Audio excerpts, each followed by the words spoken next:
TV। 23 hectare में बना बेहद आधुनिक SDRF ट्रेनिंग सेंटर 100 करोड़ की लागत से वर्ल्ड बैंक द्वारा बनाया गया है। प्रधानमंत्री नरेंद्र मोदी ने भी वीडियो संदेश में कहा कि उत्तराखंड के इस SDRF मुख्यालय की तारीफ करते हुए राज्य में आपदा प्रबंधन और रेस्क्यू ऑपरेशन में बेहतर भूमिका निभाएगा। मुख्यमंत्री पुष्कर सिंह धामी ने SDRF वाहिनी मुख्यालय का लोकार्पण करते हुए कहा कि आपदा प्रबंधन और रेस्क्यू ऑपरेशन संचालित करने में महत्वपूर्ण भूमिका निभाना उत्तराखंड राज्य SDF विभाग का मुख्यालय ज्वारीगा।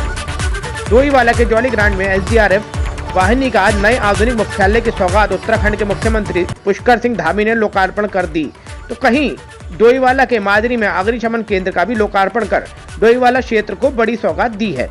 जौली ग्रांड में स्थित SDRF वाहिनी का यह मुख्यालय बेहद आधुनिक और सभी सुविधाओं से सुसज्जित है, तो माजरी का अग्निशमन केंद्र भी डोईवाला और ऋषिकेश क्षेत्र के लिए बेहद उपयोगी साबित होगा। SDRF वाहिनी के प्रदेश मुख्यालय में आज 11 बजे मुख्यमंत्री पुष्कर सिंह धामी पहुंचे। SDRF के जवानों ने CM को गार्ड ऑफ ऑनर देकर वेलकम किया। उत्तराखंड पुलिस के DGP और SDRF के महानिदेशक रिद्धिम अग्रवाल ने मुख्यमंत्री धामी के साथ SDRF के नए मुख्यालय का निरीक्षण किया और इस अवसर पर CM धामी ने सभी अधिकारियों और SDRF जवानों से मुलाकात कर सभी को शुभकामनाएं दी। उद्घाटन के अवसर पर उत्तराखंड पुलिस के DGP अशोक कुमार, SDRF की महानिदेशक रिद्धिम अग्रवाल के साथ हरिद्वार के सांसद डॉक्टर रमेश पोखरियाल निशंक और डोईवाला के विधायक ब्रजभूषण गहरोला और तमाम अधिकारी भी मौजूद रहे। उत्तराखंड पुलिस के DGP अशोक कुमार और SDRF महानिदेशक रिद्धिम अग्रवाल ने कहा कि उत्तराखंड में आपदाओं के साथ ही पहाड़ और मैदान की चुनौतियों से निपटने के लिए SDRF वाहिनी को नए परिसर मिलने के साथ ही उत्तराखंड राज्य के सभी 13 जिलों में रेस्क्यू ऑपरेशन का संचालन तेज गति से चलाने में सहायक सिद्ध होगा, जबकि डोईवाला और ऋषिकेश क्षेत्र के लिए अग्निशमन केंद्र के शुरू होने से आगजनी की घटनाओं पर काबू पाने में यह केंद्र महत्वपूर्ण भूमिका निभाएगा। आज जो SDRF मुख्यालय के इस भवन का, जिसमें 2 बड़ी योजनाएं लोकार्पित हुई हैं, इनके लोकार्पण से निश्चित रूप से SDRF वैसे भी बहुत अच्छा काम तमाम आपदा के समय में और कठिन परिस्थितियों में लगातार करती रही है, और इसके लोकार्पित होने से एक अच्छा स्थान यहाँ पर हो जाएगा, और जिससे समय समय पर अच्छी ट्रेनिंग, अच्छे प्रशिक्षण के कार्यक्रम और भविष्य में ये लगातार ये ट्रेनिंग सेंटर ये लगातार चलता रहे।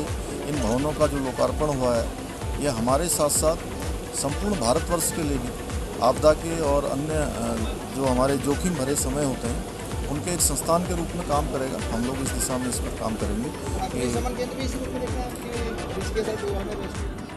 निश्चित रूप से सभी चीज़ें, डोईवाला है और आसपास का क्षेत्र है, सभी के लिए काम आएगा। SDRF का जो हेडक्वार्टर है, आज इसका लोकार्पण हुआ है। अभी तक जो फर्स्ट फेज़ का कार्य समाप्त हुआ है, उसमें प्रशासनिक भवन हमारा तैयार हो गया है। साथ ही साथ सेकंड फेज़ में हमारा पूरा ट्रेनिंग ग्राउंड रेडी होगा। ये ट्रेनिंग सेंटर की तरह विकसित होगा।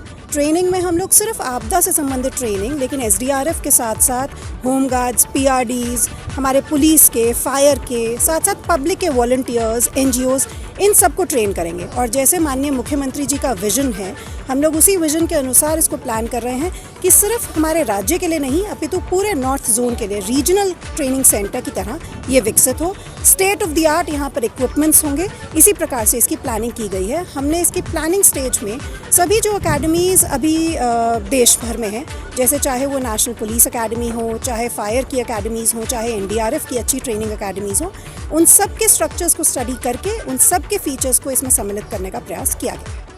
बहुत इम्पोर्टेंट है। इसको बने हुए 10 साल हो गए थे और पूर्ण मुख्यालय अभी जाकर के बना है। हम माननीय मुख्यमंत्री जी के आभारी हैं जो उन्होंने वर्ल्ड बैंक की परियोजना से इस मुख्यालय को बनवाया और आज उसका लोकार्पण किया। इसी तरह से डोईवाला में फायर स्टेशन की बहुत आवश्यकता थी, वो भी बन करके तैयार हो गया। आज उसका भी लोकार्पण हुआ। Thank you.